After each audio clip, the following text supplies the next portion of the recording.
Well, hello YouTube. So we go out here and see what the latest is. If you follow me on Instagram, you kind of probably already know what I've been doing. I got that straight six in. It's not completely in yet. I mean, it's sitting in there, but I've got it jacked up in the front. Had to lift it up a little bit. I got the radiator and stuff sitting out over there. Yep, got the starter still out. I got to put it in right there. I got the training mounts there that are the bolts are started, but I haven't tightened it down because I've been lifting the front of the motor up. I had to raise this up, so I'm gonna get these motor mounts. They actually move around a little bit because they're rubber mounted, but it's raised up. Down below here you see this piece. I don't know if I can.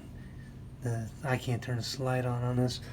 Anyways, it's going to hit that crossbar, so I'm going to put a piece up against the frame to come out to it to support it. That way this will sit flatter. You can see it's got at an angle right there.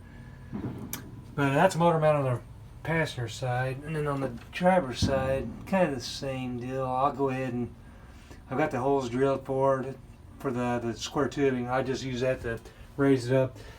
This cross member underneath here, it actually, the motor will sit on it if I don't raise these up, and I need to be able to have access. And I noticed that oil filter is going to kind of hit right there on the frame. I don't know if you can see it. I should have brought my flashlight, darn it. But anyways, oh, here, I got a light right here. Give me a second here. So now you can see what's going on. See, that's a piece right there. I've got it. Not sit on anything, but it's going to have a bracket put on it so that it'll sit this piece here on something. And then I got a bolt right there just holding it. I got the holes drilled on the back side too. I don't have these slotted right here, but I'll have it done hopefully tomorrow. Got some of that stuff put in. Yeah, see that oil filter? It's going to hit that. I think there's not many threads on it. I think once I unthread it, it'll kind of start tilting to where I could take it off. Otherwise, I'll find a shorter oil filter. I'll just have to check them out, whatever's available, and then just get something shorter. They don't need to be that big. You know, I don't really drive this that much. I mean, I haven't really driven it at all. That side there, you can see what I'm doing with the motor mounts on it too. And this piece right here, there's a pin that goes right here. It was on the V8. The V8 was already threaded, had a hole for it. This straight six don't, unless I can tie it into this bolt right there, which I'm thinking maybe I might try to do, extend it out somehow or run a plate across, but I think it should be kind of between the bolt and there's a pin right there. You can see that hole right there.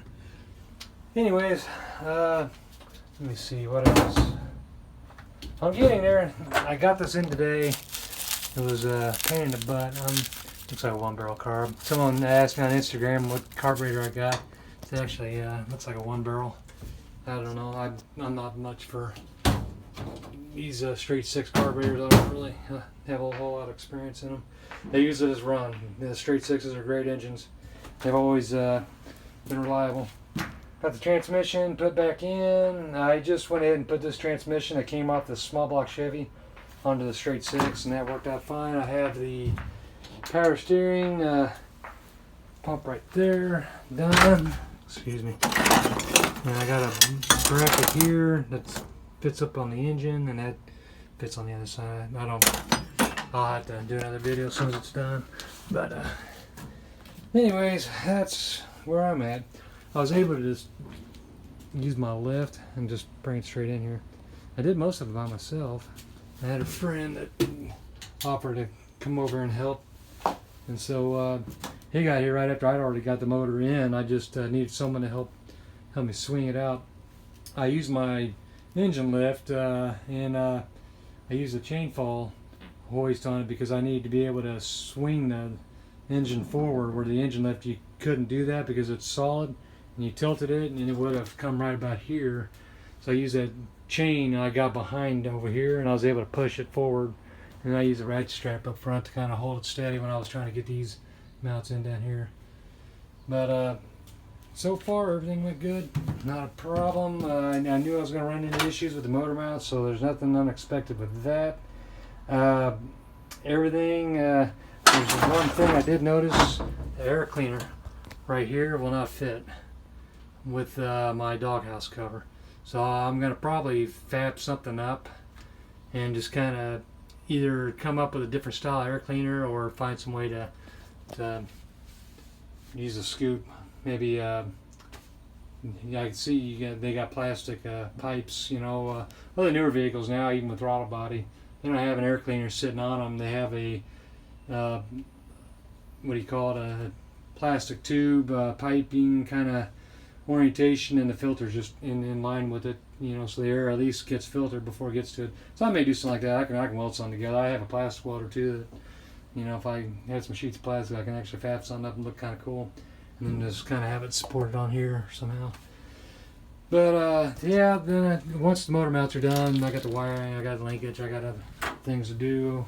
I put the radiator back in. I took it out so I could swing it forward and not have to worry about crunching it.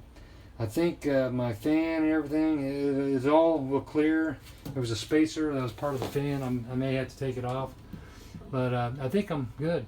I think we're pretty good. I'm pretty sure this is all going to work out pretty good.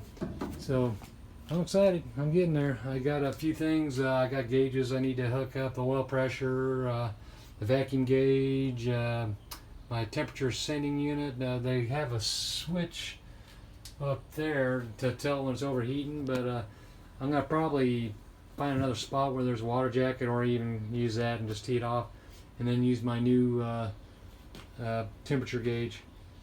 They usually have like a little brass piece on it, or copper, that sits in the actual fluid, gives you an accurate, you know, reading in you know, by the degrees, instead of just a high temp or not, you know, dummy light. But yeah, I'm excited. I'm close.